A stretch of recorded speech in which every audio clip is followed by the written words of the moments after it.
Evening. Evening. Hey, Jinx. Hopefully, probably a slightly longer one tonight than we did last time. So yeah, see how it Yeah, goes. yeah, we got a couple hours. We can try and expand on things a wee bit. I know we left it in a bit of a mess last time. Um, I don't think my thoughts are much more coherent than they were then, so we'll see how we go. But Hmm. how's your how's your day been? Good, good. How did it go? Slowish morning, which was nice. Got to JCar, local electronics store, uh, and bought some 3D printer bits, a dryer for the filament, and some clear filament, so I could make a little pottle to put the silica gel in to keep the filament dry, and then I can see what color it is without having to open it up and try and shine some light through it. Hmm, well, that works. Yeah.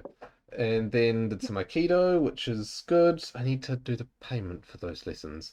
But yeah, swing a stick around and have some fun, and it's it, and then helped a friend diagnose the problem with his sound system, where he was having one speaker being much quieter than the other, and poking at it with my oscilloscope, which sounds fancy, but it was $30 off the junk table, well, off the resale table at the radio club, and yeah, from the 1970s, but still good, and I got a steal of a deal on it.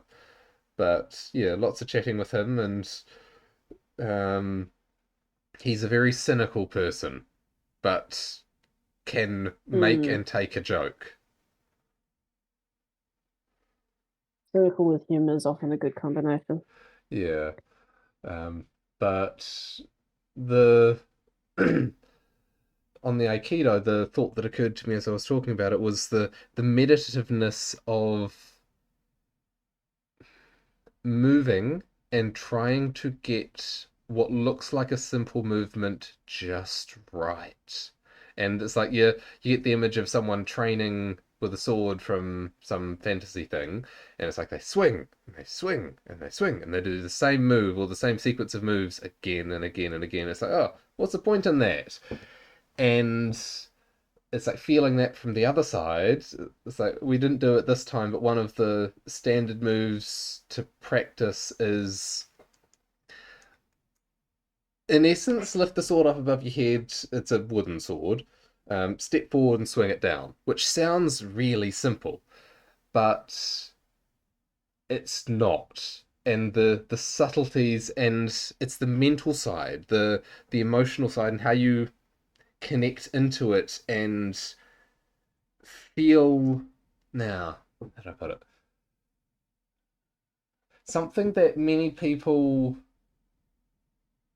experience, although it's often not so enunciated as I've read it in some places, is the personality of a group. Like you go into a certain group and there's a sort of collective personality, and people will act differently when they're in certain environments. They will take on a little bit of a persona. And the way that appears to act is as though there is a sort of group mind at play there, and this is at its most stark when you have a mob mentality come into play. But the same applies with any sort of definable group, and by whether or not there is a literal reality behind it, or whether it is just uh, human minds as meat computers and skulls communicating through subtleties of interaction is irrelevant to the question. The experience remains that there is a sense of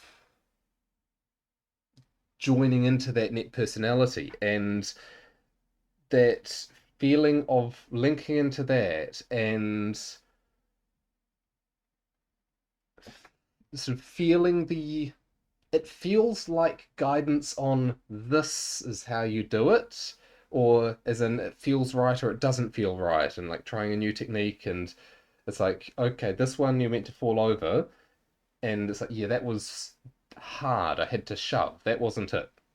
then you find just the right path to follow, and oh, that took almost no strength. Like there's one that we did where uh, you kneel in front of each other, and one guy reaches forward and grabs both your wrists and tries to hold them down, and you sort of move your hands up, sort of palms uh, facing each other but separated, and his arms just sort of go up awkwardly. And it's easy for you if you get it just right. But if you get it wrong, you're heaving away, and he's just like, yeah, this is easy to hold you down. You get it just right, and he just moves while putting all his force on it, and you move, and it's like, this is easy. Why the hell is that easy? And I was getting a similar thing in the ice skating I did last night, um, where it's like the meditativeness of gliding around, and the more skill you get, the easier it is to balance on that knife edge of stuff just working right.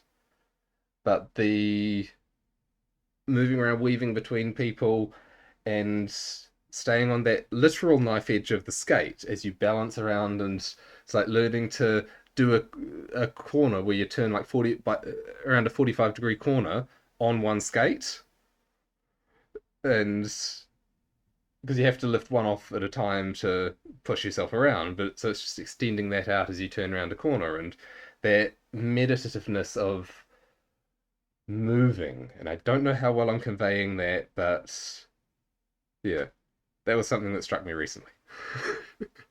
Unplanned tangent. There's no, that's all right. There's truly something really tangible about feeling the difference in a small motion between, a first attempt and mastering it. Hmm. Often we play in the intellectual domain, or we're working at a job, or whatever else, and it's much vaguer, far less defined.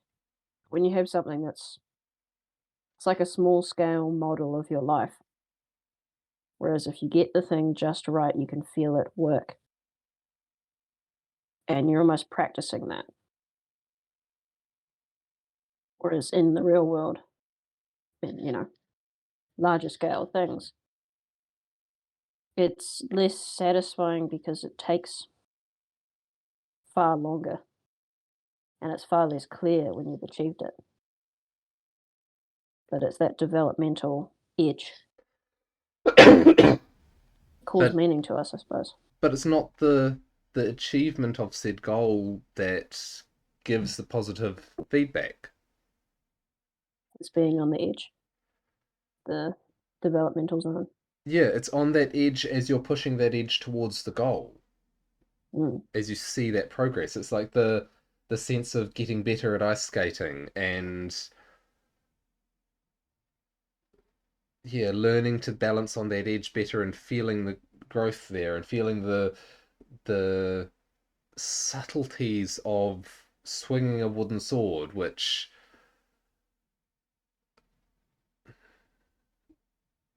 for people who are really good at martial arts, and I spent a few years learning martial arts. I would say I'm a solid beginner in terms of the scope of martial arts. I got to brown belt in karate, and I'm now starting at white again on aikido. But that is like solid beginner. Like that's still learning the steps and mastering a few of the basics.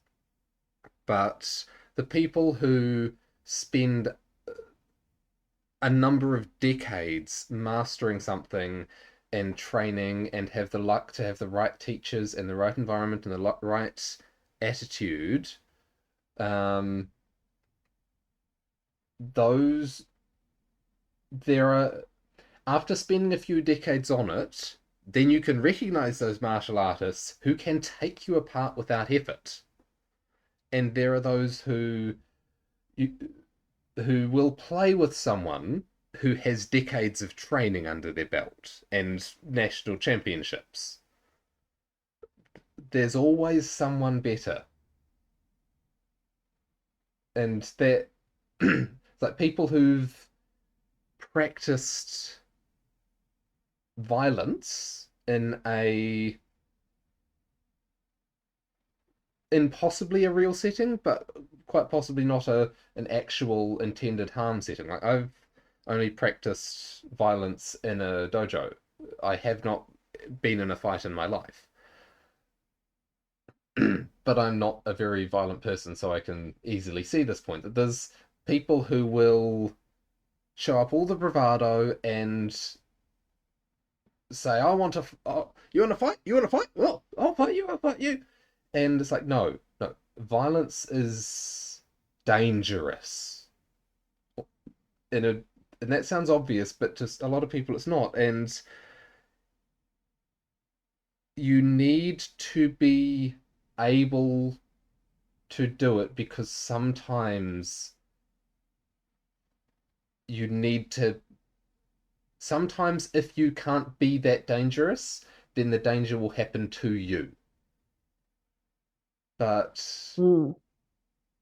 you don't Those who are want it. trained, yeah, those who are trained in martial arts usually get in less fights than those who aren't.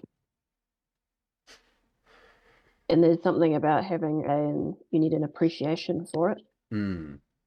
for the danger and the skill and the damage that can be done. It's like the men who have been to war are the ones who tell you don't sign up for the army. But we have this cartoonish vision through, you know, TV and music and games of what violence is. We almost worship it.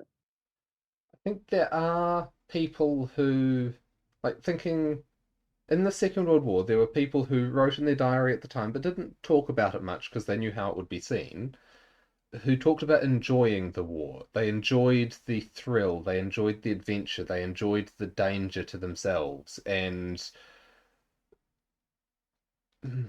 they functioned well in that environment. And it's like this is the ultimate competition. This is the ultimate life. If you're not like the competition of either you die or I die, and I enter into that in full knowledge of the risks, and if I win, then I've been the stronger fighter.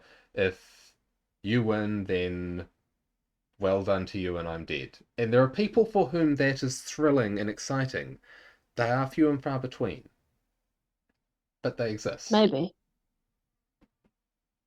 maybe. Possibly a little psychopathic. I think there's a fair chunk of humanity that may thrive in such environments that just never given the chance. Hmm. I think there's a lot of people who will always take the belief of, you know, no, I couldn't possibly be that person. But you don't know until you're in some kind of situation like that. It's that thing of most soldiers are traumatized by their own actions, not by others. Hmm. And you're surprised what you do in a stressful situation where your life's on the line and what you enjoy. And frankly, if you're not ready for it, the more you think you could never do it, the worse you'll be once it happens. That's generally the case, yeah. Because you don't have the preparation to tamp down any instincts or urges that come up, believing that they're never going to happen. When they do, they own you Hmm. and you'll commit the worst atrocity.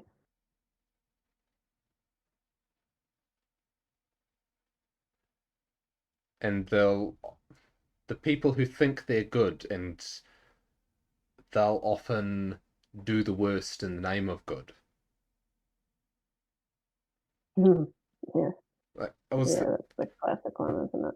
Road to hell is paved with good intentions. which yeah, there's so many things like that that you don't. Okay, here's a saying. Oh, it's just a saying, and then it's like you get it. And it's like, oh, that is Yeah, so true. yeah, those statements hang in our culture for a reason. But yet again, like children, as our culture is, we just Oh, it's something cool to say. It doesn't mean something dark and terrifying. There's nothing dark and terrifying in the world. Yeah. It's We're in for a hell of a ride.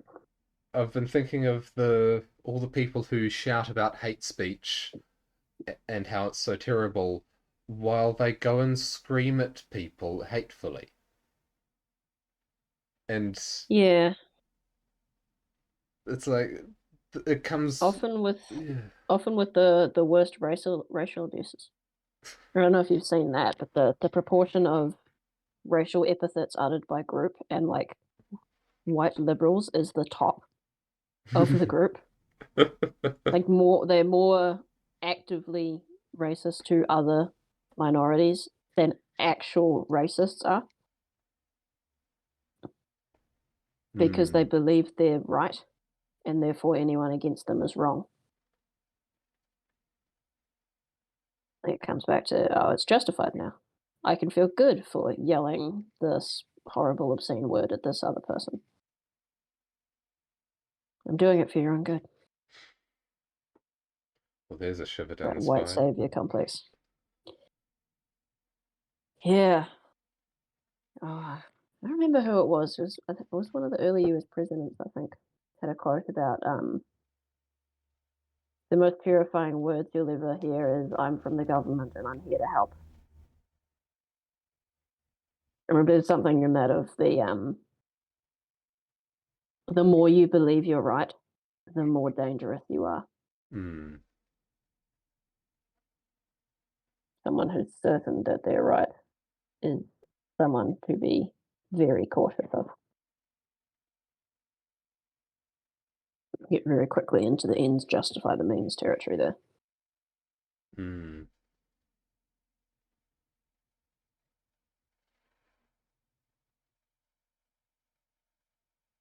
Hmm.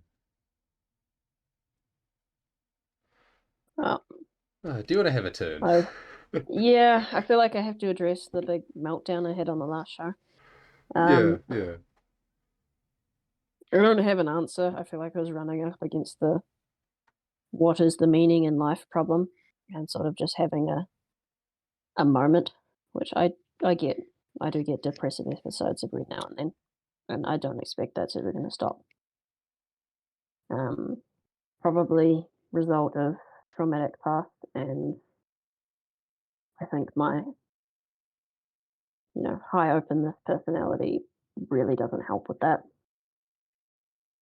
It's very difficult to to live when you can't define yourself. You'll cling on to something, or I'll cling on to something, and that'll feel like me for like 2 days, and then I'll lose it, and I'll be lost again. That I don't know what it is, but that felt like it struck a chord with me. I imagine you're rather high on openness as well. You wouldn't be interested in ideas if you weren't. Yeah, but the Um, the comment of how to live when you don't know who you are. yeah, that's the problem with being the intellectual or creative type. By definition, we're more fluid, which means we don't have foundation to sit upon. It's like you lose all the structure. And I could just keep asking the why questions until I bottom out, and then it's, a dark place. But when I don't go down that path, I'm in a good mood or whatever, then I'm fine. I don't think about it too much. Yeah, you just have to just go through the motions. Like, I don't Mm, know the fundamental why, but it's probably better to do it than not do it, so I'll keep doing it. yeah, that sounds about right. You get the big why questions every now and then like a few days later, it just doesn't seem important anymore, even though I didn't answer the questions. Some interesting things going on there.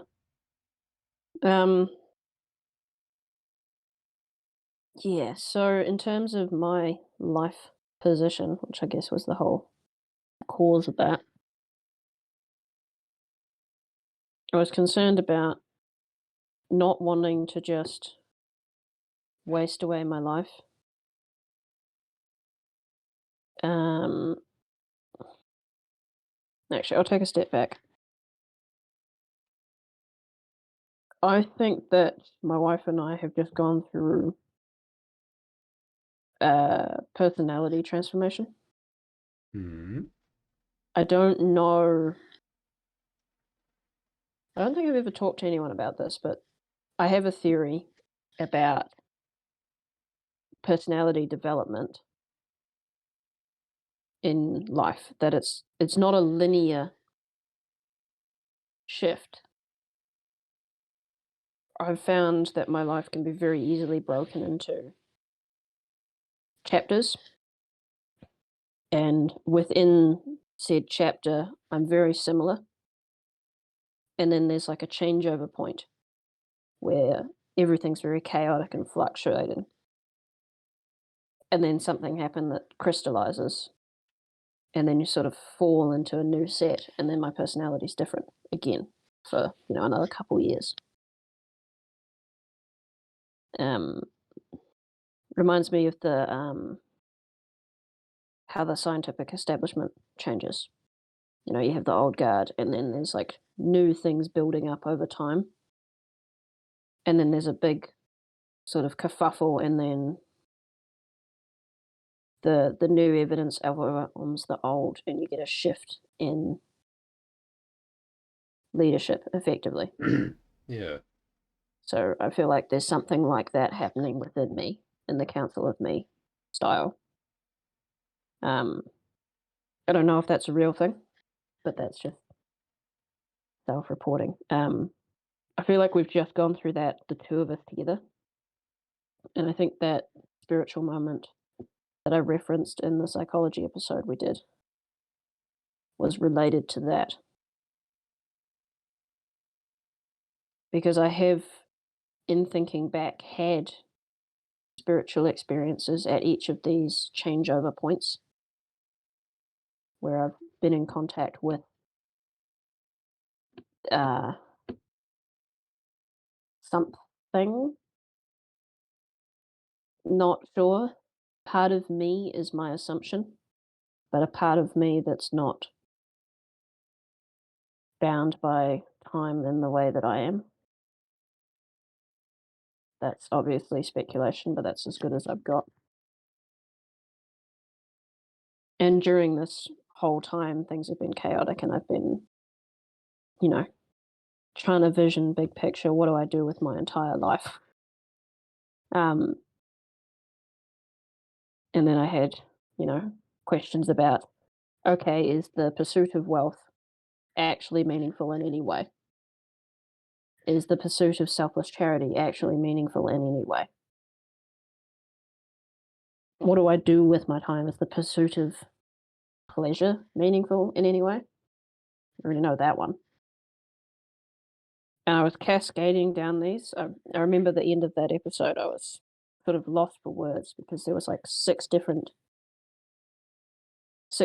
question sets that were each cascading down the level of why at the same time.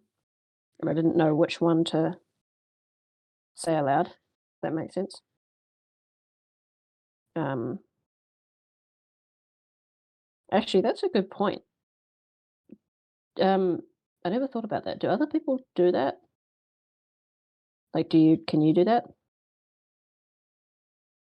Having several thoughts simultaneously. Yeah, I top out at three. I can generally hold. I can generally follow what someone's saying while thinking of my response to it, and Mm, that can be sort of one and a half to two trains of thought. But beyond that, they start to derail themselves. well, they certainly derail themselves, but um, do you have that kind of experience happen non-intentionally? like you're experiencing several sort of cascading thought processes and you're not actively doing any of them.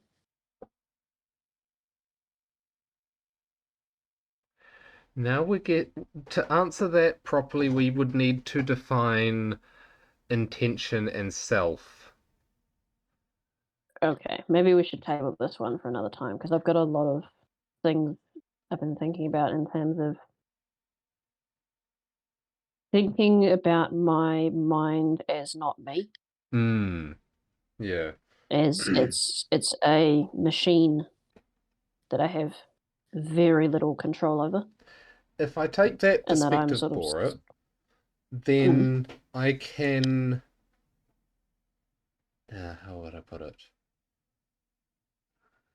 I have about 30% control over it, in the sense of if a train of thought is going to run or not. I that can feels about right. direct it and trigger trains of thought, so I can wind myself up and wind. Okay, that has a couple of different meanings in different contexts. I can rev up my brain. The brake is far less effective. Mm. Yeah, Yeah. I think about songs stuck in your head. Well, my solution when I get a song stuck in my head is apply a new song. Um, but Yeah. the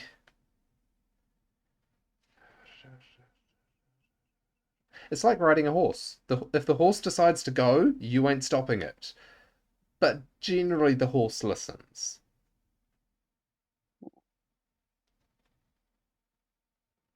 Yeah, I think there's something to explore then. Maybe we should save that for another time. Yeah, yeah, that's going to get very. It would be a very semantic discussion where the semantics are Yeah, important we'd have because to define terms because internal language is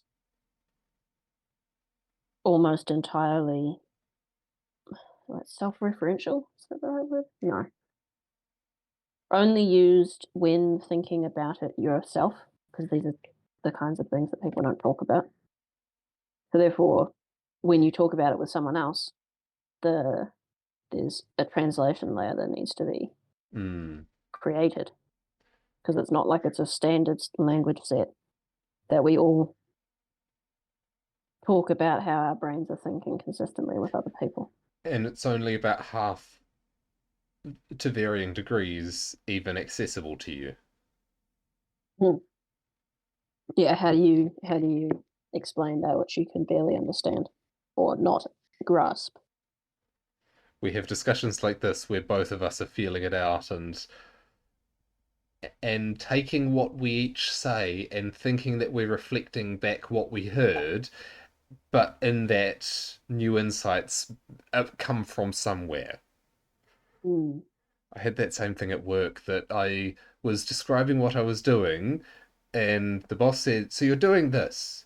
And I said, "That's a great idea. I'll do that." Uh, we do need to do some more of that. Maybe we should.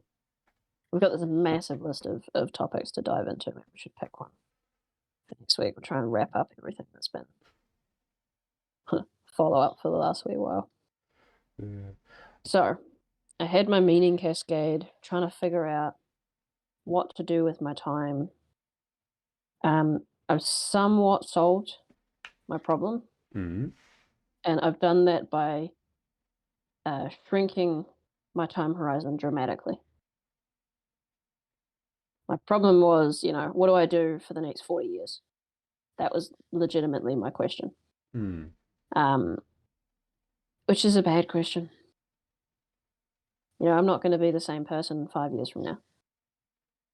My meanings, wants, desires, It's a bad question everything's for going to you. change. For some people, that would expand their horizons a needed amount. Um, there was advantages to looking at it because I could see what could be achieved over that time frame, Hmm. but it threw up too many questions of is this worth doing for like everything. Yeah. Um, There's there's a thought I've been having that I don't think I've brought up in this context, which may be relevant. Mm. The idea of potential. Um, like if you look at a child and say, this child has so much potential, you're not saying that they can do it tomorrow. You're saying that it's within the bounds of possibility over the course of their life, which is a very different thing. Like saying, I as a person have the potential to climb a mountain. In one sense, that's very true. In another sense, that's very false. Because if I dedicated myself over the course of the next 5 years, I'm pretty sure I could, 5 or 10 years, I'm pretty sure I could get to the point where I could climb a mountain. Probably not a hard mountain, but something that would be reasonably called a mountain. But I'm thinking proper mountaineering, not just tramping up a hill.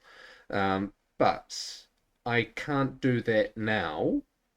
I would probably die if I tried because I'd do something wrong. I'd carry too much stuff or the wrong stuff, get exposure, get trapped, so on. There's so many potential ways to die in that context.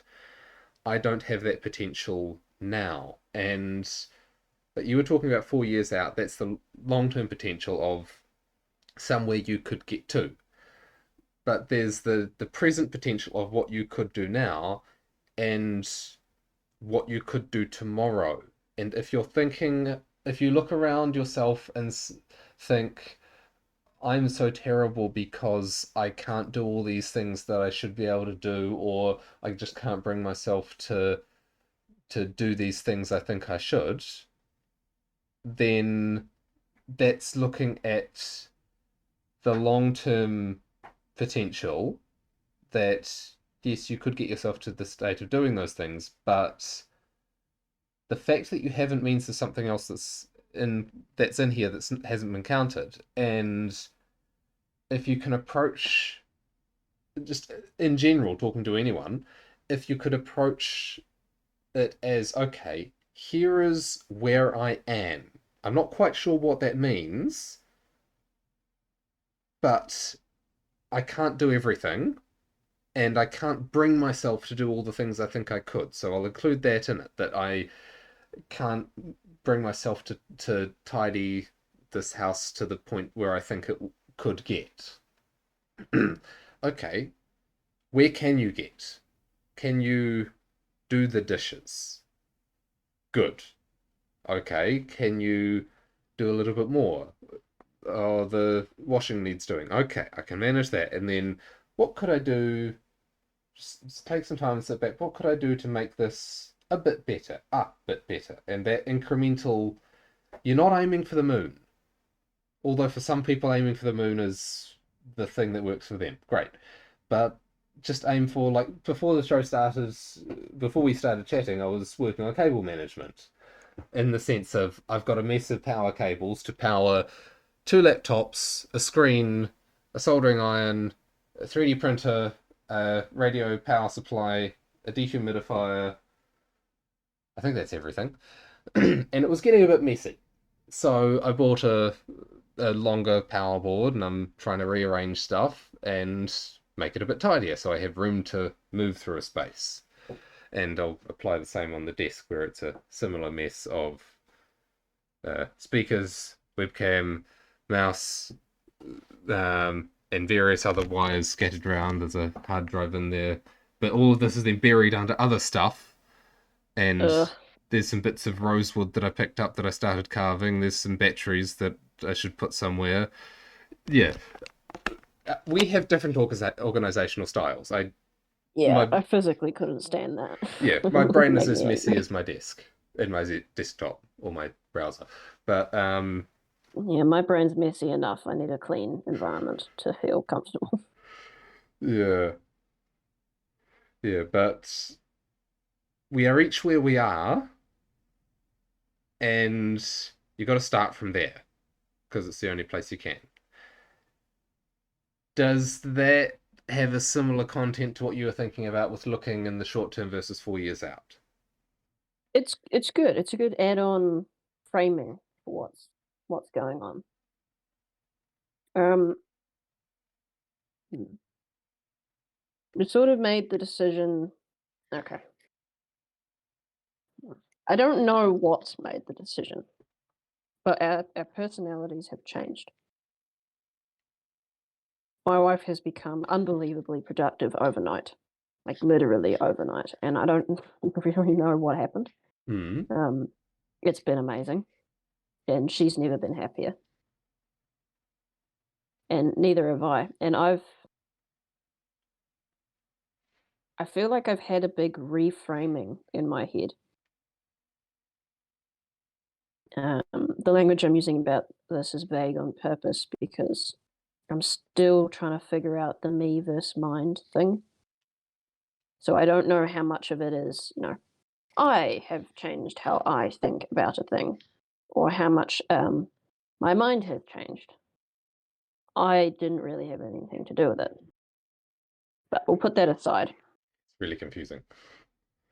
Yeah, the effect is I used to want to do more things, be more productive, to start side projects like the one that we've done and other ones around, to give myself a chance of succeeding in doing things on my own terms. Same thing with exercise and, you know, discipline, eating, and everything else. It was always, I should do this. I don't want to. I still have a bit of that, but I've managed to reframe it to it's not that I should do these things, it's that I actually enjoy doing them. I have resistance to start doing it because there's always easier entertainment options. But, when I get up in the morning and I'm tired and I want to go back to sleep, I don't want to do an exercise routine.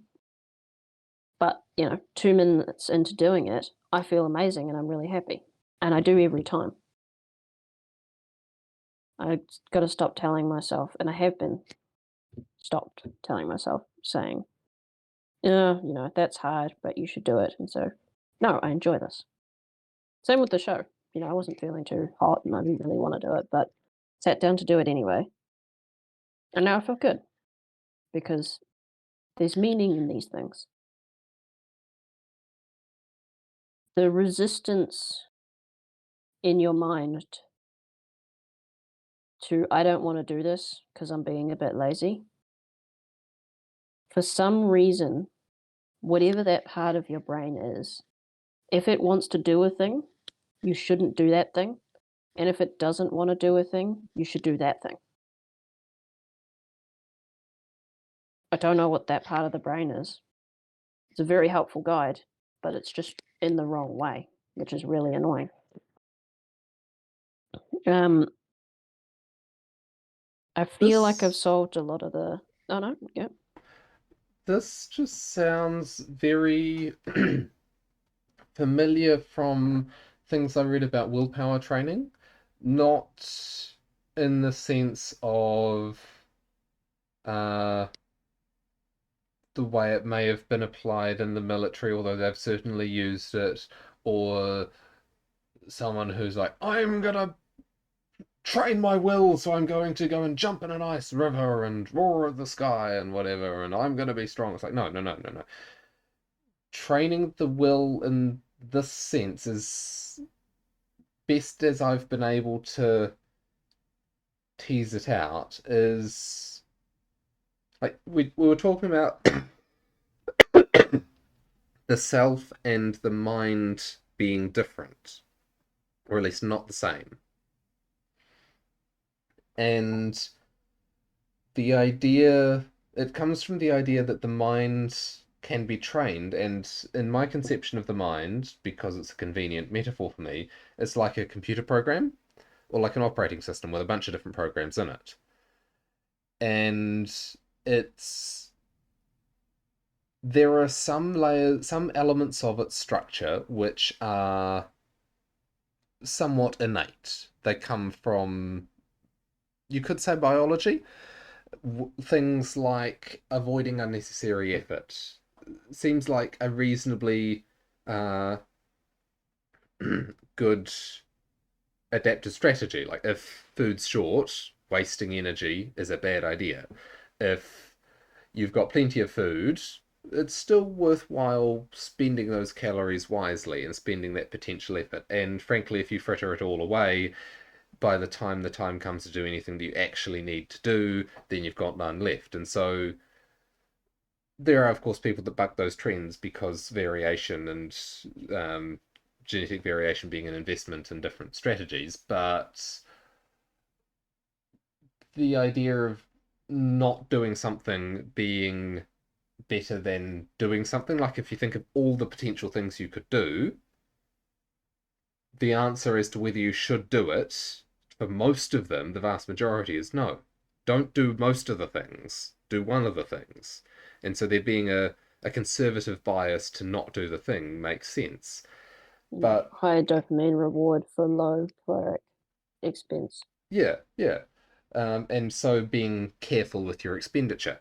But also like you're restructuring the personality structure, the set of algorithms, the set of programs that make up the personality that you've built over the course of your life that is generally considered to be you, but in some senses is just the place where you meet the world.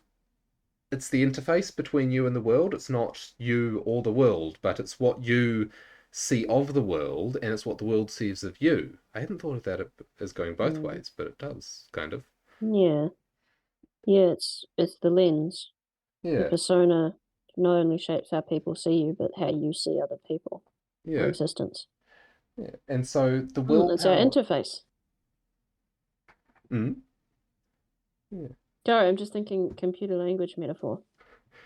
yeah. It's our IO. Oh, that's cool. Yeah. And it is too, because it processes information and serves it up in a way that's more valuable to us. Mm, It translates. So therefore it's literally IO. yeah, yeah. Translating abstract shapes into words and concepts. I was thinking even deeper to subconscious processing background information and serving up patterns about the world Mm. in the form of, images and dreams. Oh, yeah. Something that struck me at the ice skating was how no one was crashing into each other. Which, on the surface, like, yeah, because they're not being idiots. But it's like, okay, you've got, say, 50, 20 to 50, probably 50 people in this ice skating rink going round and round in the same direction. And half of them are faster than average and half of them are slower than average, down to sort of tottering along. And there's probably a dozen people who are going around at a reasonable pace, weaving through the slow people. And you've only got about 2 seconds warning before you get to someone to pick a path through them if you're going at a fast pace. And they're all moving and they can't see you. So gaps can close and open up and so on. And no one's crashing into each other. One of those That's. emergent property things where looking at it from a large scale, it looks ridiculously complex, but when you zoom right down to a single individual doing single choices, it's simpler and it just scales Yes, and scales and scales. like a bird flock, but also it's something that makes sense to have developed and to have in us. Like if you've got a crowd of people moving and you wish to move through that crowd, being able to navigate your way through that is something that would have been valuable for the vast majority of our evolutionary history. So that's something that Mm. would be certainly in that IO layer that you were talking about. Yeah, it's like pre-built molds. Some things we learn faster than others because they're advantageous. Hmm. So we're not pre-wired with them because Hmm. the mind doesn't seem to work that way. But it's like it's an easier thing to learn. Yeah. We Some don't. things are pre-wired, but not many. Yeah. Yeah. But we've got the templates because humans Yeah. are like other animals will have it to a far more pre-built layer. Like, look at a foal that's Mm. just been born standing up and ready to run from a potential predator. Probably not a fast predator, but they can run. They can chase mum, stay close to mum, and go away from anything that mum's scared of. Which Yeah, is, yeah, calves are like that too. yeah, that's pretty advanced when you think of all the necessary coordination that has to happen with that. Like, there's Yeah, muscles to yeah. coordinate running, there's navigation and understanding something about terrain, like don't run into the tree. It's easy. What's it? Ease of mastery Mm, versus um, ease of learning. Is that the way? They're yeah. pre-built, so they've mastered kind of some things. They get to the level of mastery much faster, Mm, but because of that, they're less flexible, yeah, there's only one and they can't mastery to shift and reach. do new things. Yeah. I think intelligence is like that in humans as well. That those who are less intelligent are generally pretty good at like one thing, and they seem to sort of have that come almost naturally to them. Mm. Whereas more intelligent people have a harder time with anything in particular, but they're also generally good at doing anything in general. And the people who are more intelligent who put that all into one thing tend to be useless at other things in general. Yeah. Yeah, so I've been thinking about that in terms of trade-offs. That it's not obviously bigger brain is better, more smart means better, but that there's a cost there.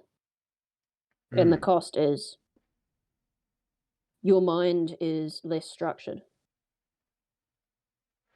So Yeah. while you may be able to learn new things quickly and absorb things quickly, that comes at a cost of maybe retention or ease of mastery. Well, that's what we see with kids because kids' brains have more pathways than adult brains. Yeah, They, they're way smarter, yeah, technically, but they have but to they do, can't do anything. yeah, they have to do 5 or 10 things in their brain to achieve one thing, where for adults it's one or two. Because it's like, okay, get the hang of the world around you, learn what it is and what you need to know to do it, and then once you've built the basic structures that you need to live in this world, we'll prune away the rest, and then you'll do those really well. Mm, So adolescence is when all the pruning happens, and I remember hearing that as an adolescent you're losing a whole bunch of brain pathways. yeah, yeah, that sounds right. It's the tearing down, and then once you've got that nailed, you reach higher, which is the messianic phase. Oh, it's like a computer that ships with all the bloatware that covers every possible need, and then you learn what you actually need to use, and then you strip away the useless stuff. I was going to use the analogy of pruning a rose bush, but that works fine. Oh, that's great. But no, there Oh, is something that's like, I can do anything. It's like, how about we cut that down so you got some more room for like new stuff? yeah, it's like you could do anything. Okay, can you do one thing?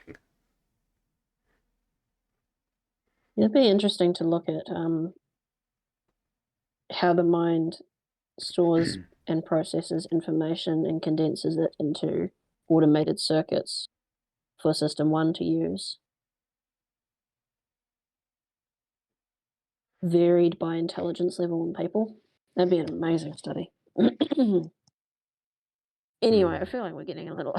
Yeah, but so to go back to where I started the tangent, what you're talking about with the way you're approaching things with your brain, it sounded, or with your, in concert with your mind, it sounds similar to the way that people who've undertaken willpower training have described it, where it's exercises like take a clock with a second hand and focus on the second hand. And when you can maintain uninterrupted focus on that second hand as it moves around the clock for for 5 minutes, go on to the next exercise. Don't tell anyone about it. Just do it because you decide to do it. So you build that habit of doing it because you decided to do it, and then integrating that Mm. with effort into your personality until I decide I will do the thing that is annoying and that I would normally like to procrastinate. Do the I thing. had that a while back. I was attempting to do cold exposure, so Mm. I was doing cold showers in the morning. Um, and I found after only like 2 days that I would be going through the mental motions of, oh, I don't want to do this. It's going to be cold. And no, no, no, no. I was going through all those motions, but my body was physically carrying out the activity while I was grumping about it in my head. Like I was having that instinct of, I don't want to do that. And I was, walking to the shower and turning it on and setting it up while the brain was normally, whereas most other times when I have that, I'm like sitting on the couch and I haven't moved yet. Mm. And it was interesting. It was like there was some kind of momentum carrying me through. And by the time, like I climbed in the shower and I'm looking directly at the shower head, reaching for the cold tap, and my brain's still like, you can still get out of this. You can stop. Psh, ah. Yeah. Ugh, it was weird. It And was it was like I wasn't truly in control. Well, the part of me that I thought was me that complained about doing the thing wasn't in control. It was almost automated. oh, that's cool that an automated 5-year-old complaining about wanting to not wanting to do the thing in your head. Oh, Yeah, it feels like that. I identified with the thing that was complaining, not my actual body carrying out the activity, which was weird. It was like having out of body experience yeah, yeah, yeah. I because think I I know didn't what you're feel talking like I about. was the one getting into the shower or turning the tap. I was just watching it happen to me. Yeah, yeah. I wonder if that's a left brain, right brain thing. I feel it's a brain spirit thing in the sense that the observer, the center of consciousness, the soul is the you observing, and most of the time you identify yourself with the or that observer, that you identifies yourself with the thoughts and the body that you're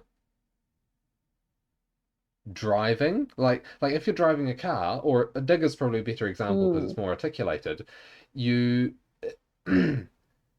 once you've mastered it, you don't think about I need to put my foot on the pedal a little more. You think I want to go faster. You don't think I mm. want to scoop here. You think I'll pick that up.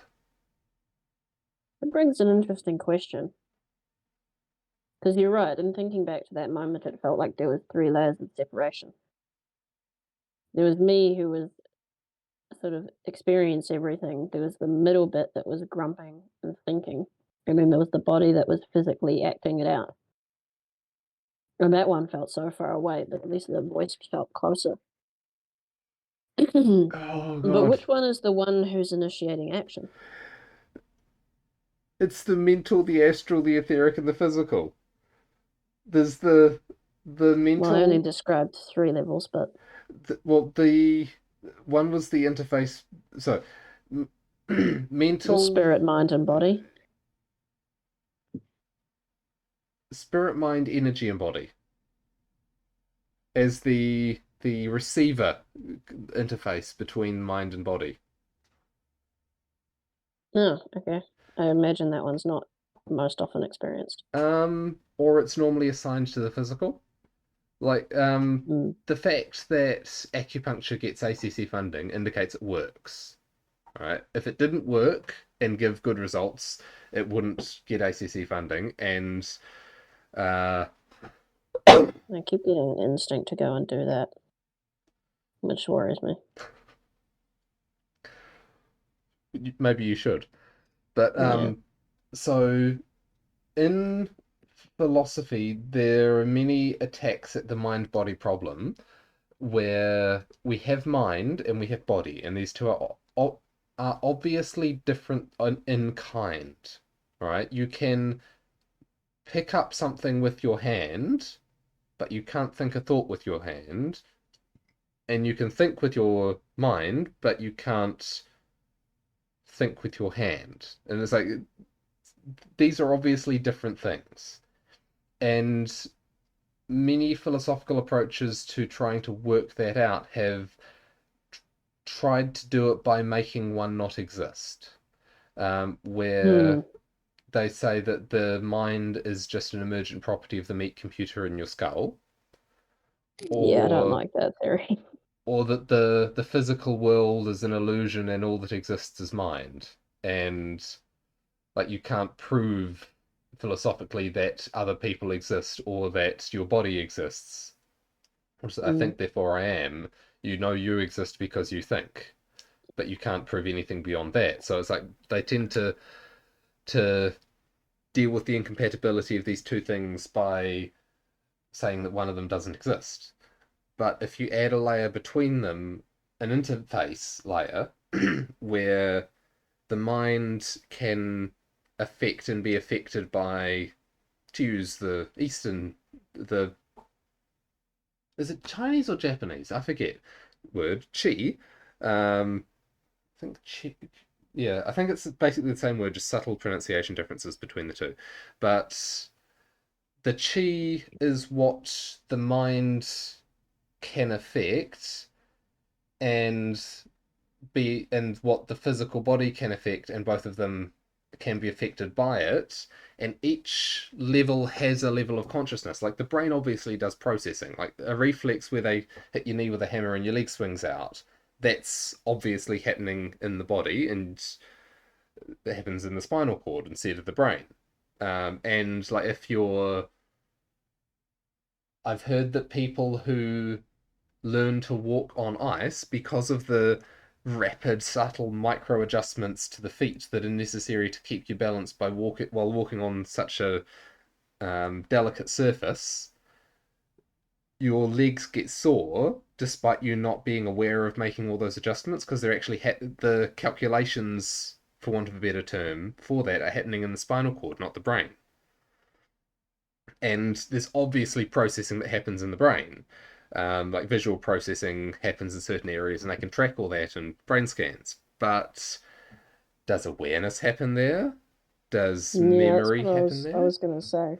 It's like Yeah. processing doesn't feel like consciousness.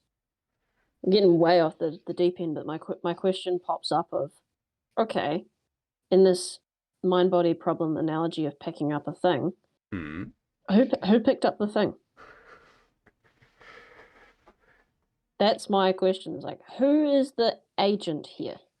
Your desire to interact with the concept of cup transmitted down to your mind from your soul, which um, So I'm actually the soul part of me is actually the agent here, not just a passive observer.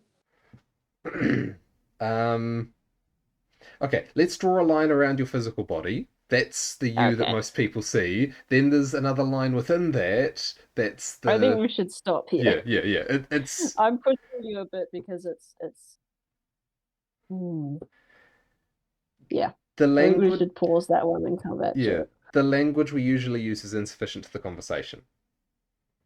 Yeah. Yeah, and that's But a whole topic of itself.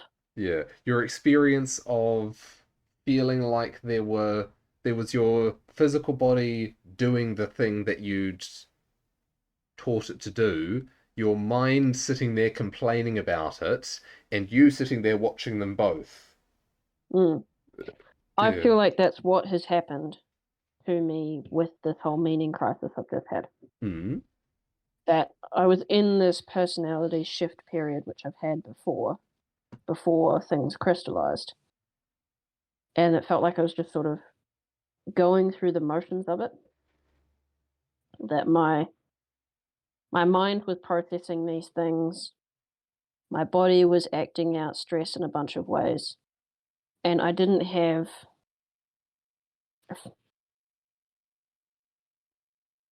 much choice in the matter. I was just sort of stuck and along for the ride, being carried by the cascade of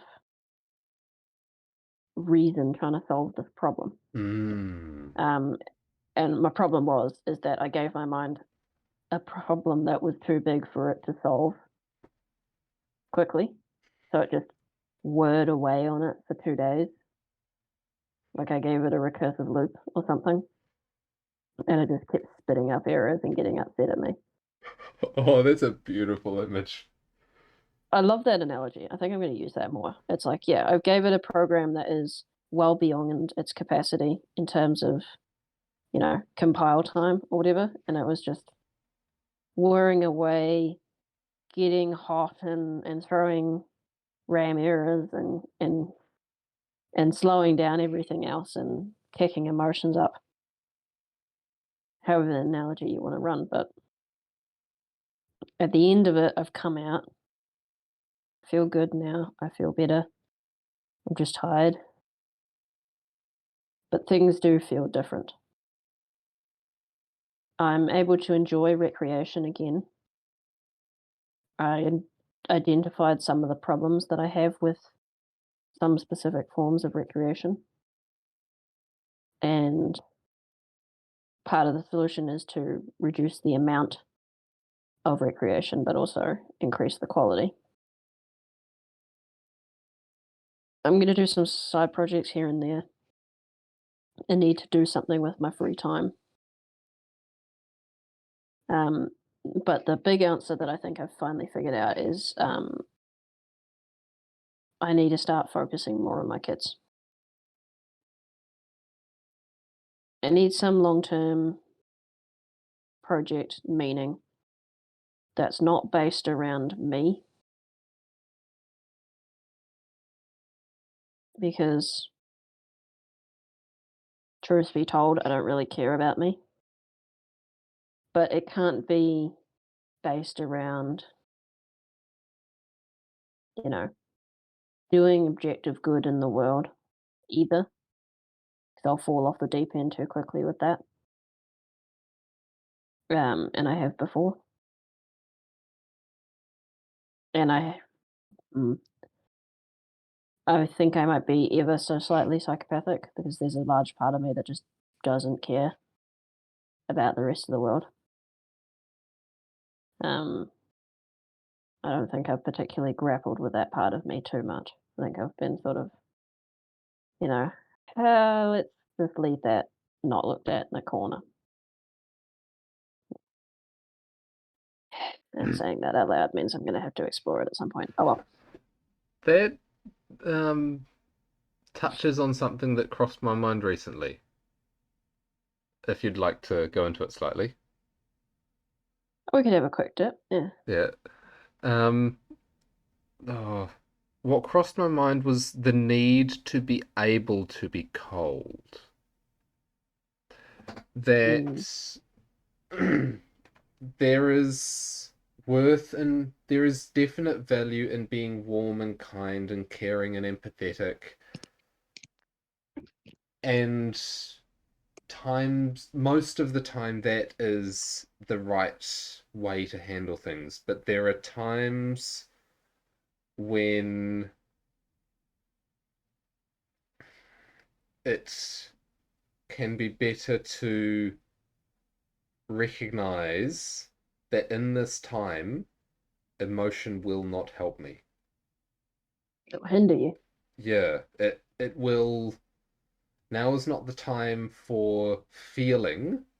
Now is the time to bypass all of that and act. And I think this is what the army trains people to do. That in basic training, they stress them basically to breaking points so they can't think anymore because they're too tired, they're too overwhelmed. Like the drill sergeants, they're shouting in their faces and forcing them to shout in reply, and they have to put in maximum effort for everything they do, and they're overstimulated until they can't think anymore, they can only do.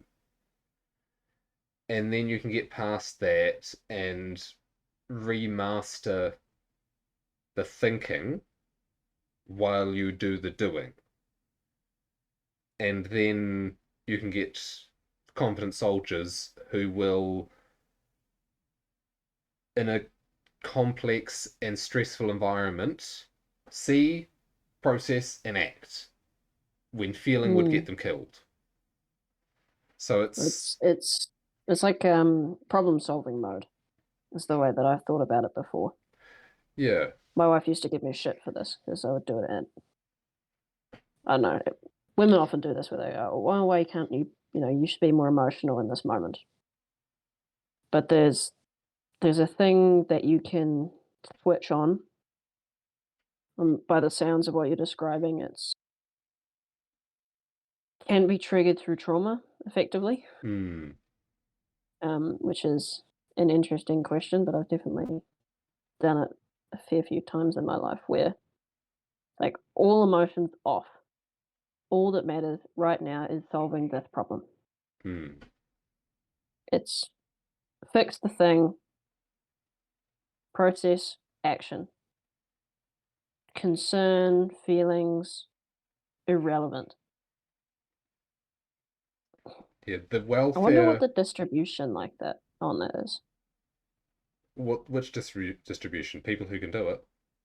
Yeah. Yeah, like the distribution of people that are, say, able to do this or inclined that way amongst male population in particular. I feel like Because I most imagine men. that's okay. Yeah, that would make more sense to me. But at the same time, in our current culture, we are raised against that. And so Yeah, I'm, not not allowed to be men. yeah, like I'm feeling like that's something that I need to develop the capability for. And like when I say cold, it's something like it's a scenario like someone threatens my son.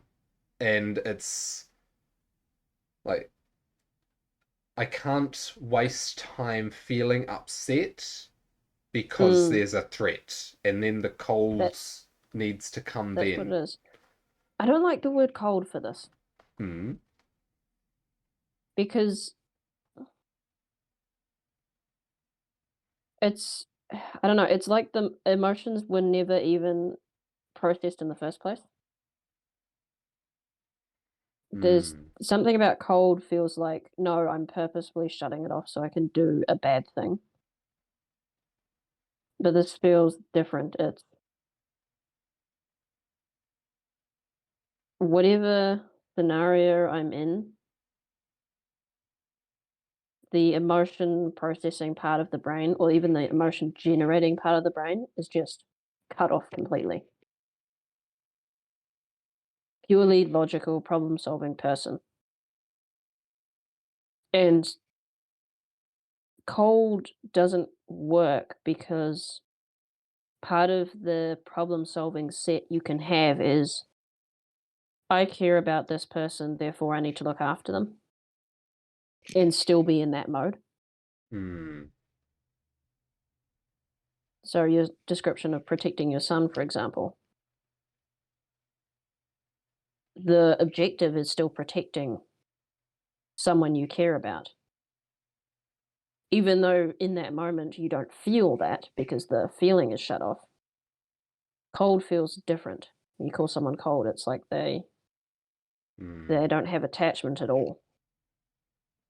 Yeah. Because I was It needs thinking to be of a it description.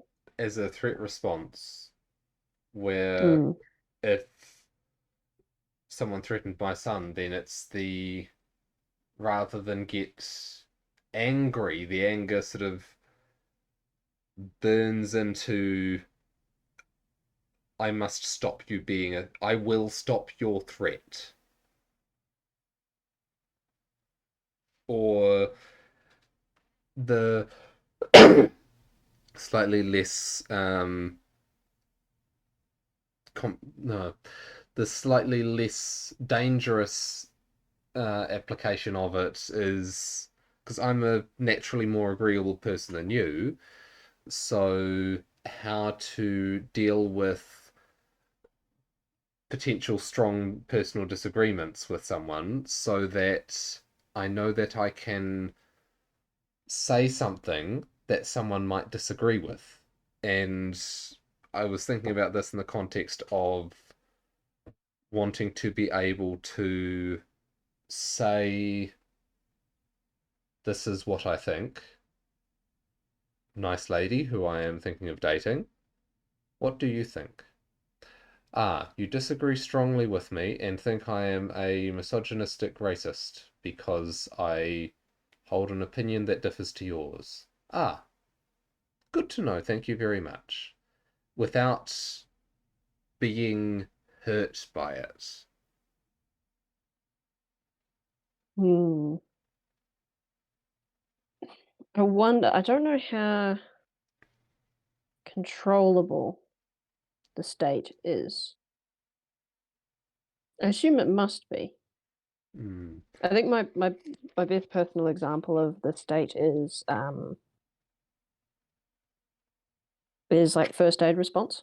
mm. A Ah, person is injured. yeah, that's slightly different to what I've been thinking of.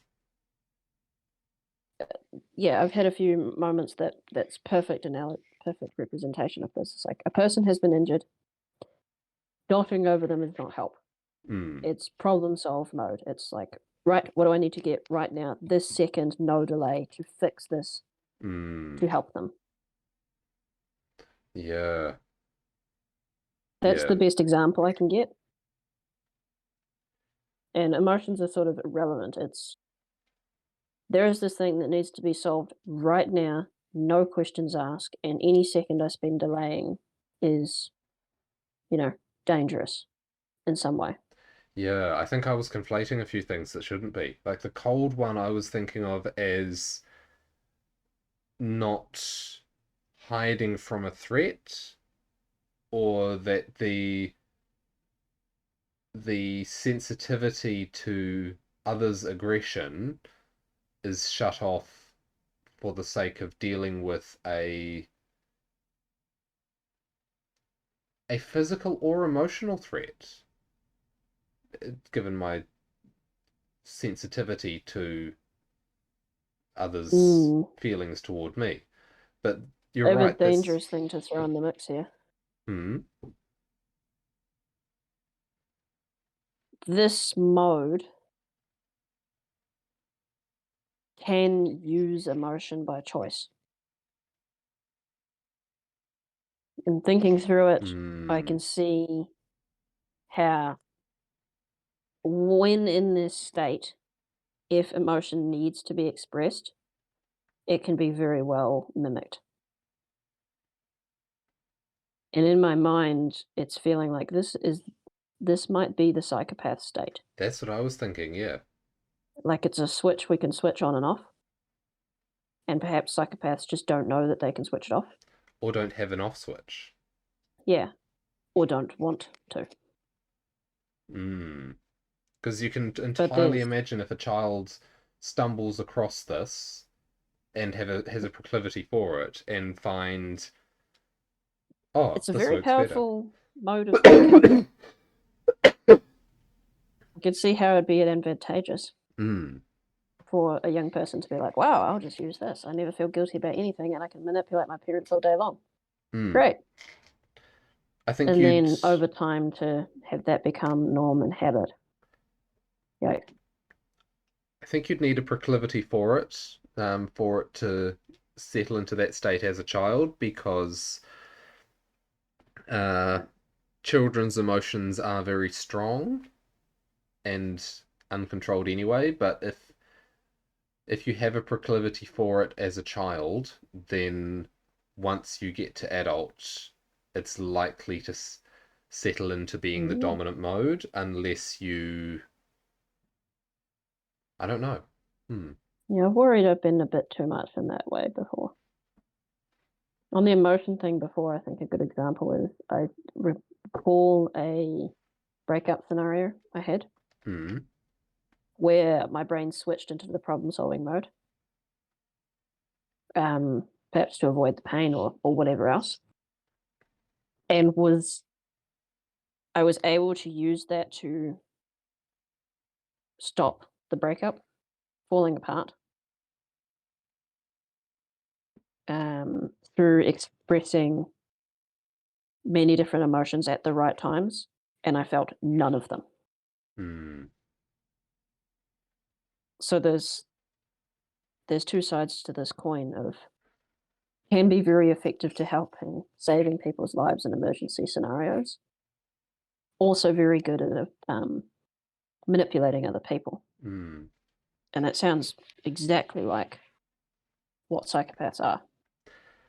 There's a conception I've had which has a large metaphysical component, but it would also apply in somewhat of an evolutionary sense too. But if you look at um, various animals that are, quote, higher on the tree of life, which is a misnomer, but I think the concept gets across, where you have insects which, when they run, it's highly automated, you could say. They think go that way, and their legs perform the motion. And part of the reason that they do well with so many legs is because they can just do two on that side down, one on that side, and then lift two, and they've got the three where it's two on one side and one on the other in each three that alternate, and they just sort of do a walking motion with sticky or grippy feet, and they walk forwards.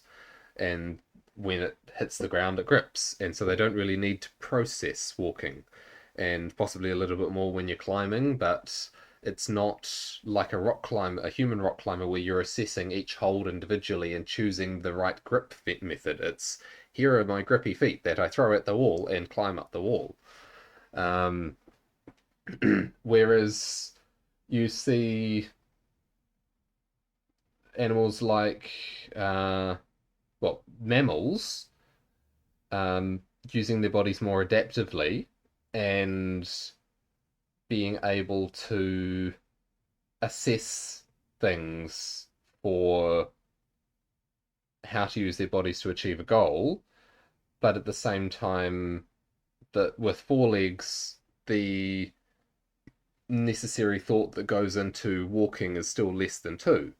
And then you have humans walking upright, and the walking, it gets automated, but it can be developed into the skill and grace of a martial artist or dancer, where every single motion is perfectly coordinated and consciously constructed. And I'm thinking it might be a similar pattern in the emotional sphere, where we have uh,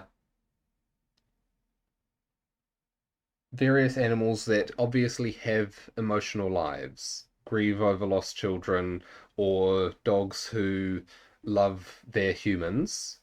Um, who is whose is probably far more of an open question than most people think of or think of it.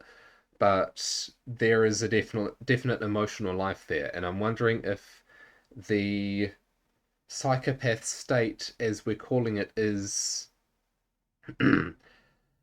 a branch of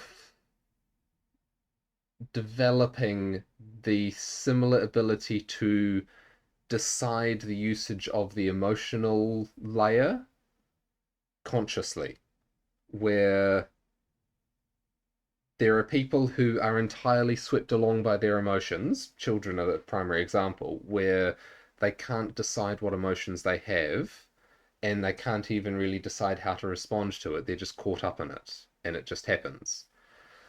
But then you develop it, and you develop some degree of control of your emotions and ability to choose how you respond to it. And then you can see your emotions and choose how to respond to situations with your emotions. And it could be in one form, I think it can take the psychopath state where the emotions become merely a tool to use to achieve the goal. But at the same time, it's sort of like the a that would be expressed by a martial artist who doesn't actually care about the other person. It's like I can use my tool by my body as a tool to achieve a goal of inflicting damage or getting to a location. But then if you think of someone who's dancing with great skill and joy in they are controlling every movement of their body consciously, but in doing that they are living. And in the same way, the emotions can be used as a tool, but they can also be integrated into the self so that you can choose and control them consciously, but at the same time,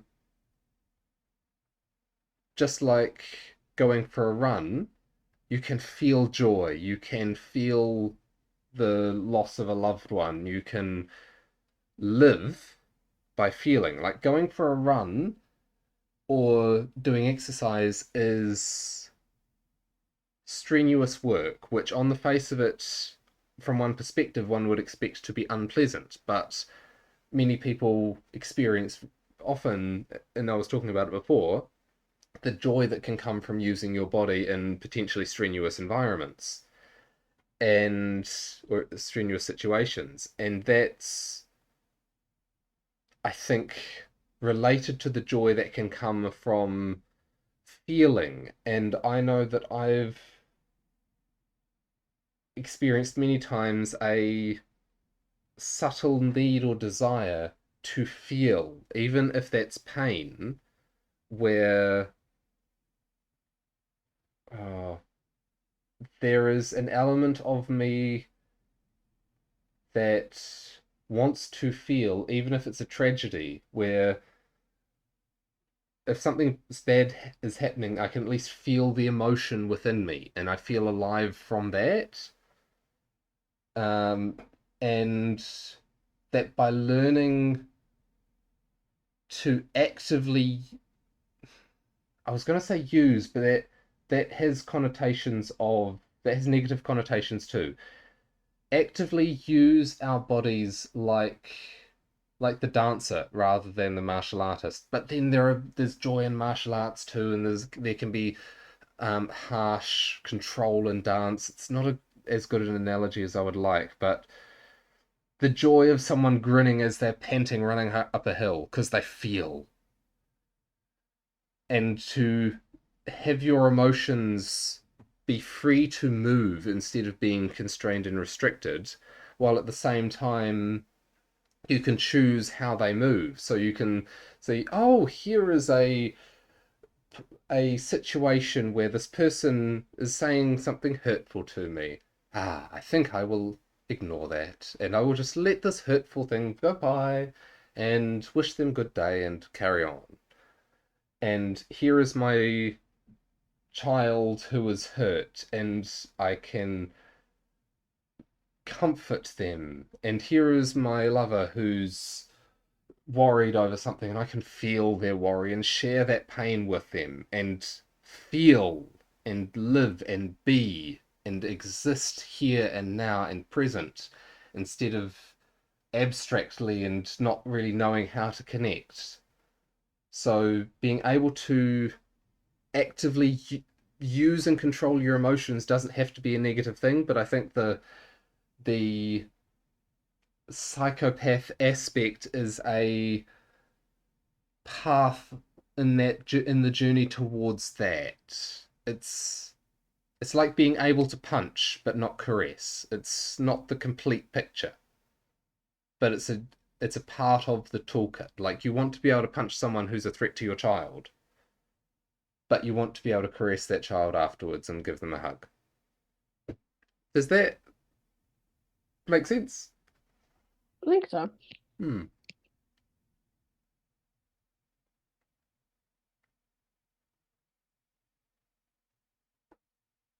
Hmm.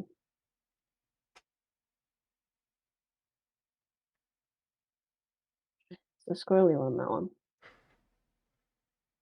Believe that, I think.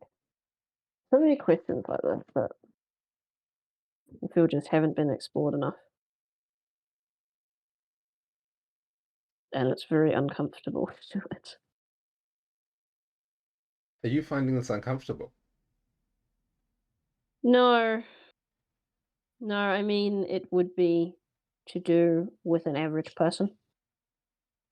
Ah, yes, the opportunity to explore these is rare. Yeah. Yeah, the majority of people being uncomfortable with uncertainty in the realm of human knowledge. Oh, There is something there. It's like we pretend that we know everything already. That's bad. That's how totalitarian states start. Mm, yeah, that is what we're doing, isn't it? We don't want to talk about things that we don't have the answers to. Anything that I can think of that would be an uncomfortable situation to talk about with the average person on the street is exactly that. A situation where there is no true answer to the question. An authority figure hasn't given a true answer to a question. mm. We're already in a tyranny. It's just a matter of time now. I'm just thinking Unless we that can break that mold and remind everyone that, hey, the best questions of the world are the ones we don't have answers to. And that's like all of the questions. I'm just thinking of how I can remember oh having a pattern of behavior where any question I could answer possibly incoherently.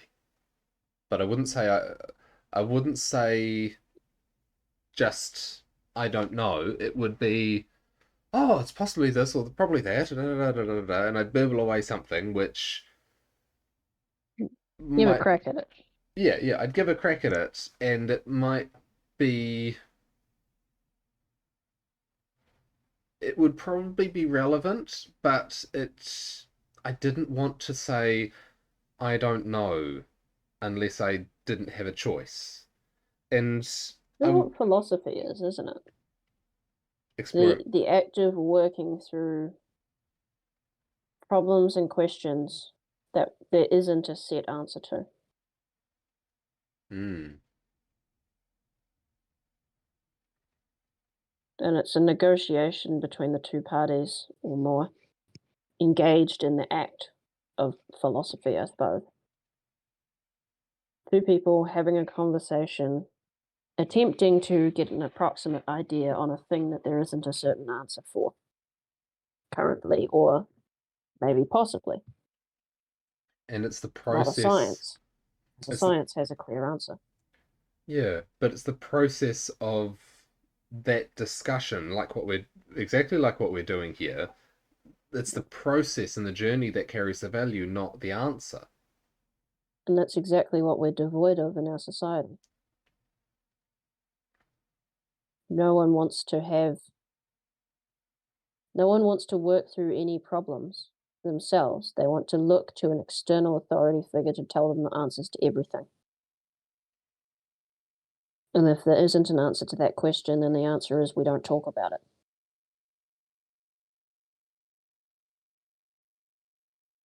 Or think about it, would be the better statement. Or you're evil for suggesting it, and what you really mean is this other thing that has nothing to do with it. That's bad. Oh, yeah. Oh, It's like we're hiding. Oh, of course. We're hiding from the unknown because we don't believe in the unknown, oh, because we don't believe in gods anymore. yes. We only believe in human knowledge. The unknown can't exist and doesn't exist, and therefore you didn't see that thing you thought you saw, and therefore you're lying. Therefore, totalitarianism reigns. Oh, I'm just This is thinking. how it happened last time. Every time. This is what happens. The official arbiter of truth becomes the state, and then you become imprisoned for saying things that are untrue according to the state. Yeah, it's like an example I love because it's so crazy from our own perspective now is that I think Thomas Jefferson heard that some people in a small town in America somewhere claimed that a rock fell from the sky. And his response was that it's more likely that the entire county's lying than a rock fell from the sky, because there are no rocks up in the sky. We know this because of science. That's a stupid We idea. know. We know because of science. And so it's like Wonder, adventure, mystery. it even in was it there was another place I found that same concept talking about how someone was talking about miracles and how did it go that weak miracles are just coincidences and therefore can be ignored. Strong miracles are violations of the natural laws as we know them, and that doesn't happen, so any claim that it did is wrong. How about black holes and big bangs? Well, that's the thing that he, by his own logic, science can't exist because every scientific consensus of the past has been proven wrong. And if his logic that he's using to debunk the existence of God was applied to science, it would debunk any scientific experiment which gave an answer contrary to The current the establishment. current expectations, and so it's more That's what likely science that is. yeah, Yeah, we know everything. You're not allowed to say that because you're wrong, because we are the science. That's what it's become. And I think that's what it's always been. I think It's a that's replacement of the priesthood, except they don't believe in the unknown anymore. I think they're losing their place in the sense of their throne is crumbling under them and Thank people are God for walking the away. internet and people who have conversations that are just out there, and people go, wow, that entire discipline is lying. Great. But in a larger sense too, there was an article I read recently looking at how the age of reason came and went in many past civilizations. And he talked about how different civilizations of the past applied reason to different things. Like the Buddha in ancient India opined that the existence of gods was irrelevant in his search for enlightenment. He was a rationalist in that sense. And apologies to any Buddhists where I'm mixing things up, but the idea that his search for the meaning of his own life was not a metaphysical thing, that he was doing what he was doing and searching for a type of knowledge. Like Confucius is a prime example of this, that he applied it to the structure of uh what was it? I forget exactly how it was listed out in the book I was reading, but different societies applied it to different things. Ancient Greece and Rome are the one that comes to mind most easily. They applied it to logic, and there we got classical logic.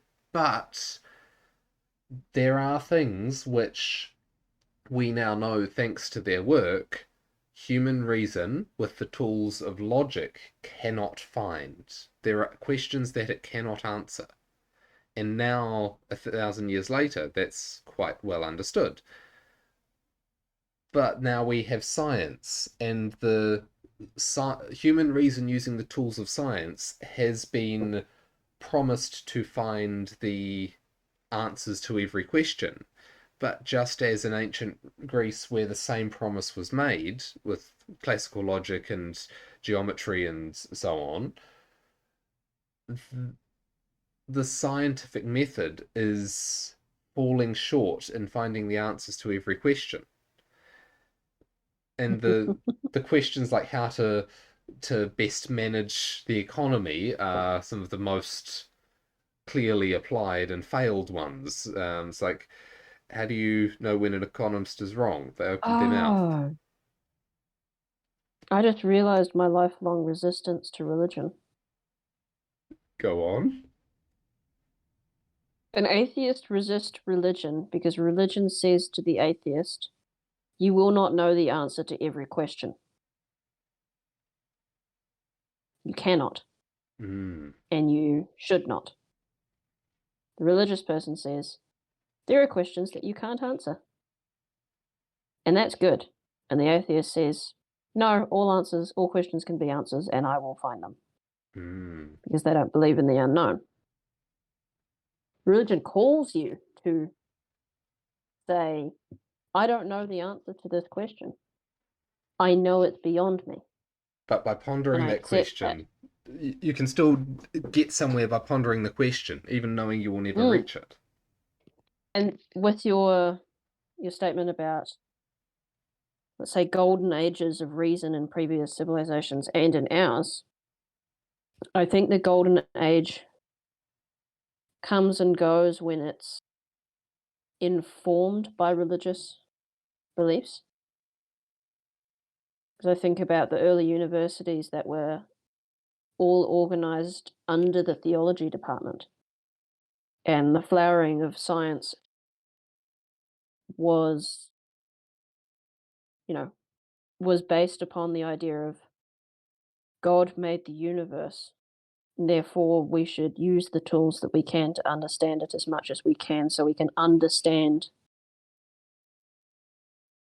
God more. It was a pursuit after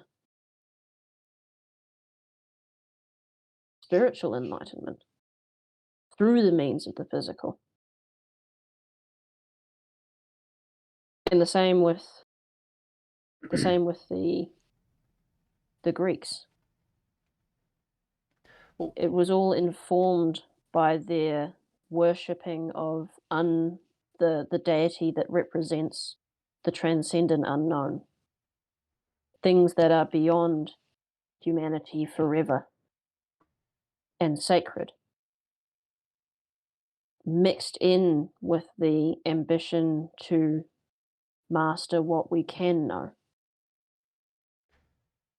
And the problem comes when we lose respect for the unknown itself and we fall in love with our own creations, the knowledge that we have. How can you be a good scientist if you do not value and respect the unknown? You cease to be an explorer and you become a dogmatist. True science should be about exploring the unknown, and it can't be that if you don't believe in it. it's interesting the way he sketched out that the pattern that occurs at the end of an age of reason that's apparently visible in the various past instances of an age of reason, that during the golden age of that age of reason, the cream of the crop, the intellectuals of that time, apply their skills and potential towards, or to use human reason to whatever end that culture sees fit. And so the theological whatever that that culture has, where previously all the intellectuals went into the theology, suddenly they're all going into human reason and rationalism of the flavor of that civilization. And so the intellectual standards in the religious side drop because they've got less to work with. And then Mm, by the time the end of the Age of Reason comes around, um, and the first signs of the end of our current Age of Reason, according to this guy, were in the 70s when you had the pop culture version of mysticism, or when Wicca came along and became a thing. And it's not a central thing, but it's a cool to be weird thing. It's not a that is so off from what everyone thinks that it's just nuts. And the people who do it very quietly. Suddenly, it was something that rebellious teenagers flounced around and did to upset their parents. And now those teenagers have grown up, and it's still here and still growing in its own ways. And the religious institutions of the start of the Age of Reason aren't necessarily doing so well, but there's something else happening here. so a lot of respect for the the patterns of behavior and structures of society that have been built upon and built up over generations. Is it all of a sudden a flipping on its head of everything that came before? Stupid. We know more because we know everything.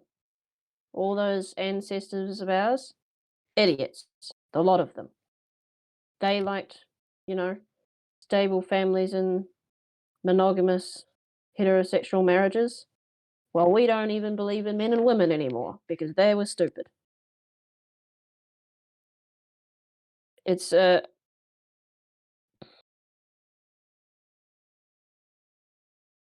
it's an arrogance of all I can know all things and all I know is all things. And therefore the people that came before me that believe different things, they must be stupid.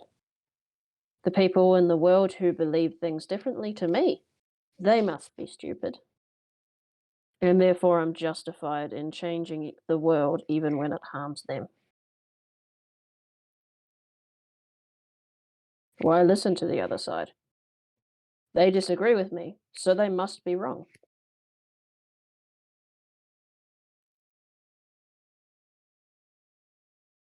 Yep.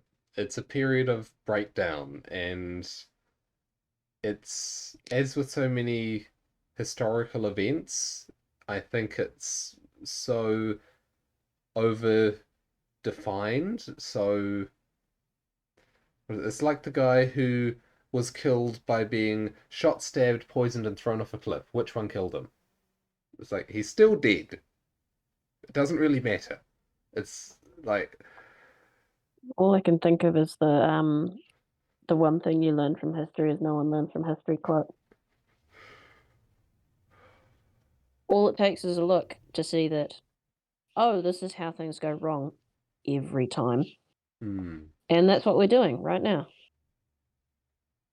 Pick your country. You can pick whatever you like.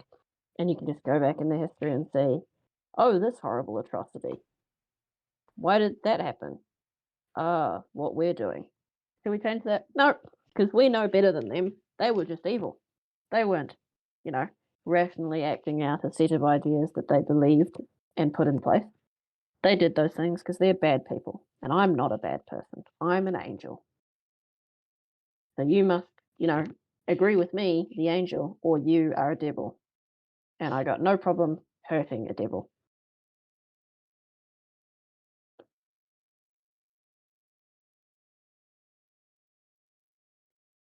my Yeah, all this first. reminds me of this the Gulag Archipelago. Oh yeah, yeah. I was just thinking that my first impulse was to walk away from that person, just like, okay, I'll go away then. I'll ignore you. I'll not talk to Yeah, you. but they'll But just vote. They'll yeah, vote to take all your stuff or throw you in the prison. yeah, Yeah. Yay, democracy. it's it's good to see that there are groups of people who aren't the loud ones, but are still there, who are aware and who are who don't have the answers and know they don't, and they are trying to just work it out as they go along. And Oh, well, what those people need to do is speak. You there know, we are all got to do our part here, there are or people the who ideologues will win. are certainly trying, and I think Well, it's easy to we speak when you're certain, and the people who are we're not thinking, certain. yeah, exactly, the people who are thinking are not Yeah, certain. yeah, but yet here we are, doing our wee bit of part to stop our world from falling into horrible tyranny. I'd forgotten that that was what this was. Yeah. Every now and then we have a conversation about the collapse of society, and I remember why it's collapsing, and then I remember, oh, that's right. That's why I'm doing this, because it's the only way to stop it. And we can't do it alone. You know, people listening, please help, not us, do it yourself.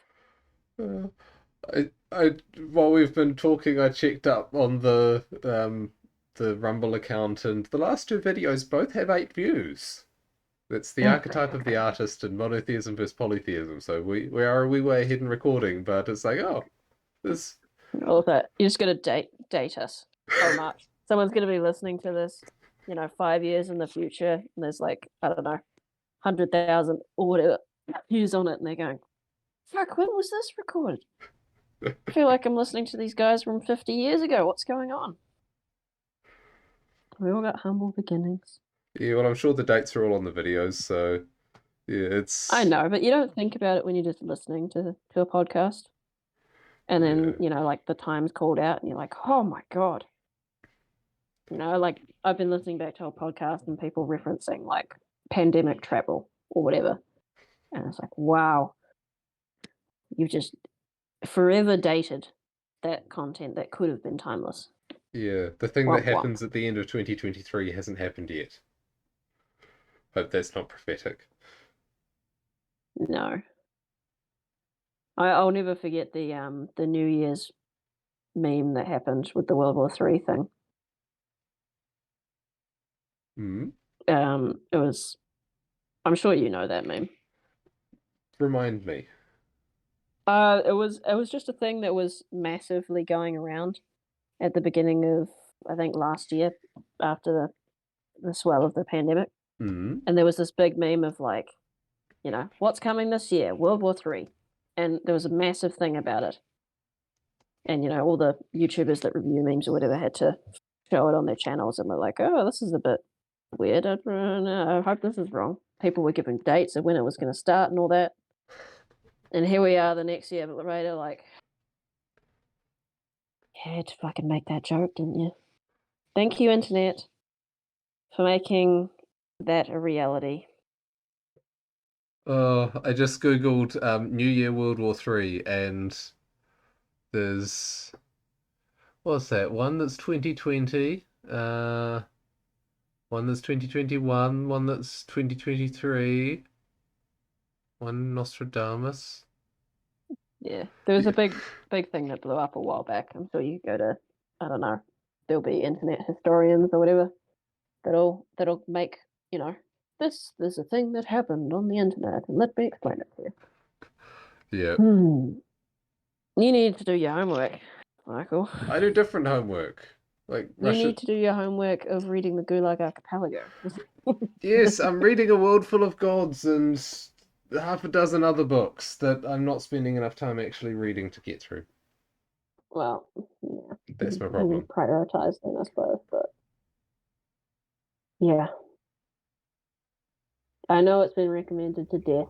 I'm sure if you're the type of person to listen to this, you're the type of person who's heard Peterson recommend it. But it really just lays out in lockstep how you turn a country from a normal country to what the gulags were and what Russia was like under the communist rule. Not because people were bad, but that's because that's what the systems were set up to do. And we're setting up the same systems. That's a scary bit. Yeah. And however bad you imagine it was in the prison camps, you got no idea until you read the book. He doesn't hide anything. It's really brutal. Like, it's a very brutal read. I'd suggest you have a strong drink with you if you're going to sit down for an evening. It's not a relaxing book, but it should bloody well be required reading for everyone on the planet.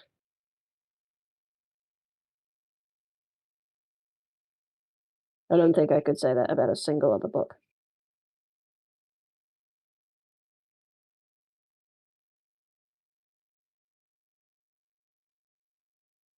So, we gotta speak the truth. Or get thrown into a situation like that where there's no escape from.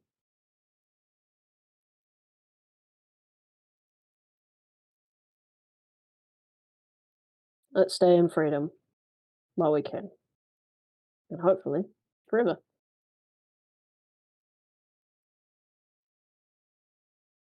Well, that's not too dark. Ah, perfect spot to close. Good Yeah. night, everybody. Night. See you next time.